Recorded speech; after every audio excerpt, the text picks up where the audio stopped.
지원금 또는 신청 방법 상위 노출시키고 싶으시죠? 지원금이나 특별 지원 신청 방법 이런 것들은 정책 이슈의 글이 상단에 가게 되면 하루아침에 수백만 원을 벌 수 있습니다. 실제로 제가 코로나 기간에 백신 신청할 때 많은 분들이 기억하시겠지만 서버가 폭파되고 그랬었잖아요. 그만큼 트래픽이 많다 보니까 광고 수익이 엄청나게 올라갑니다. 문제는 이렇게 단기간에 바짝 번 걸로 마치 한 달 동안 이렇게 벌 수 있다, 벌었다 이렇게 해서 강의를 파는 사람 맨날 이렇게 벌면 얼마나 좋겠습니까? 아무튼 분명한 건 돈이 되는 키워드는 맞습니다. 근데 내가 쓰니까 1페이지는커녕 3에서 5페이지도 안 보이는 경우가 대다수죠. 왜 그럴까요? 이런 지원금이나 특별지원금 같은 신청 방법은 정보성 키워드이기 때문에 내용의 변화가 사실상 거의 없다고 보시면 됩니다. 내용이 같다는 말입니다. 그러니까 정책이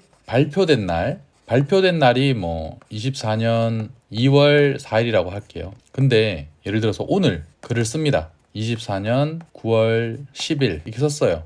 제법 시간이 많이 지났잖아요. 그런데 이렇게 시간이 많이 지났음에도 불구하고 내용에는 크게 변화가 없는 게 바로 이 정책 정보성 글의 특징입니다. 정책적으로 금액이 갑자기 향상이 된다거나 또는 신청 기간이 줄어든다거나 늘어난다거나 이런 급격한 변화가 있지 않고서는 처음에 이렇게 작성한 글이 계속 상단에 있을 수밖에 없는 겁니다. 그래서 이런 정보성 글은 최대한 빨리 작성하는 게 유리합니다. 알고리즘에 의해서 글이 순위가 바뀐다고 할지라도 거의 처음에 정책이 발표됐을 때 상단에 올라가게 되면 거의 한번 자리 잡으면 내려오기가 쉽지 않다는 거죠. 끌어내리기가 쉽지 않다는 겁니다. 그래서 제가 과거에 구글 알림이를 통해서 이런 뉴스들, 지원금 뉴스들이라든지 이런 것들 키워드를 알림이를 통해서 받는 방법을 알려드린 적이 있잖아요. 그걸 왜 하라고 제가 말씀을 드렸냐 하면 바로 이런 지원금들은 그 즉시 바로 써야지 돈이 되는 겁니다. 물론 그날 쓴다고 해서 바로 돈은 되지 않죠. 일정 시간이 지난 뒤에 진짜 이 신청 기간에 들어가게 되면 그때부터는 돈을 계속해서 주기적으로 받게 되는 겁니다. 그때를 바라보고 농사를 짓는 거라 생각을 하시면 돼요. 지원금 키워드들을 살펴보면 네이버 웹사이트 기준으로 내용도 엄청 부실하고 뉴스도 그대로 갖다 붙였을 뿐인데 상위 노출하고 있는 블로그들이 제법 많이 보입니다. 왜냐하면 사람들이 일단 상위 노출되어 있으니까 거기 들어가서 글도 읽고 체류 시간도 늘어나고 공유도 하고 이러다 보니까 한번 자리 잡은 거죠. 그래서 비집고 들어갈 틈이 없어지는 겁니다. 이렇게 상위 노출된 글은 어떻게 깨야 되냐? 정말 힘들거든요. 한번 자리 잡은 키워드는 들어가기 힘듭니다. 그럼에도 불구하고 돈이 되는 키워드이기 때문에 공격도 많이 당해요. 공격도 많이 당하고 의외로 좀 다른 방법으로 깨는 경우도 있습니다. 제 경험에서 말씀을 좀 드리고자 하는데 근데 이건 어디까지나 제 경험이고 정답은 아닙니다. 이걸 좀 더 한번 상위 노출하는데 도움이 되셨으면 하는 마음에서 좀 말씀을 드리는 건데 이런 글들을 비집고 들어갈 만한 틈이 있는 거는 바로 경험입니다. 경험. 우리가 블로그라는 거를 쓰는 이유가 바로 이 경험적인 요소가 많이 들어가 있는 글이잖아요. 대표적으로 이런 경험이 들어간 글은 이제 후기입니다. 후기. 맛집, 여행 키워드 이런 것들을 직접 다녀온 사람들을 우리가 이길 수가 없어요. 그게 바로 경험의 힘입니다. 단순 정보성 키워드는 책상에 앉아서 빨리 쓰기만 하면 상위 노출시킬 수 있죠. 근데 직접 여행을 다녀온 사람의 사진과 영상 그리고 그 사람이 경험한 그런 내용들은 절대 이길 수가 없습니다. 책상에 앉아서 머릿속으로 상상한다고 해서 나올 수도 없는 정보, 경험할 수도 물론 다른 사람이 갔다 온 그 글을 읽고 다시 창작하는 경우도 간혹 있긴 있지만 앞서 말한 사진이나 영상 이런 것들이 없기 때문에 남의 사진을 가지고 온다거나 그런 방법밖에 쓸 수가 없어요. 아무튼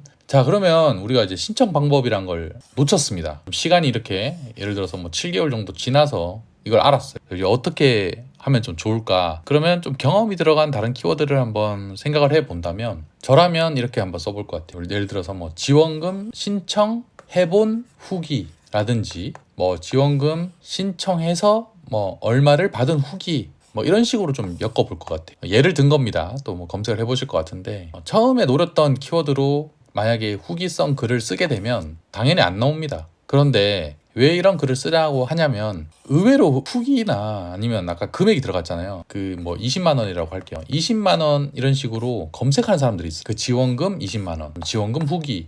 그런 사람들이 들어와서 내 글을 정말 잘 읽어주고 공유도 많이 해주고 그러다 보면 어느새 이 지원금 신청 방법에 올라가기 시작하는 겁니다. 뭐 당장은 안 올라가겠죠. 4페이지, 3페이지에 있다가 아주 조금씩 점수를 얻기 시작해서 올라갑니다. 그러다가 네이버는 또 스니펫, 아주 뒤쪽에 있는 글이지만 스니펫에 올라가면 그 효과도 굉장히 좋습니다. 그래서 원래 노렸던 그 키워드에 노출이 되는 거죠. 매우 신기하게도 이 알고리즘도 이 글이 도움된다고 판단하는 것 같아요. 그래서 뭐 이 글이 어떤 글인지 좀 보여드리고 싶은 마음도 조금은 있는데 저도 수익을 얻어야 되니까 이 부분은 좀 이해를 해주시고 신청 방법 이런 것들 쓰라는 사람들 유튜브 보면 대부분 티스토리 최적화로 다음에서 돈 버는 강의파리들이 좀 많습니다. 거의 대부분 그래요. 아닌 분들도 있지만 그래서 그것만 보고 이 신청 방법 좋다고 해가지고 뭐 주구장창 쓰시는 분들이 계시는데 이렇게 써도 다음에서는 통할 수도 있어요. 근데 다음에서도 돈 되는 키워드는 거의 10분 단위, 빠른 거는 뭐 10분 단위로 계속 새로운 글이 등록이 됩니다.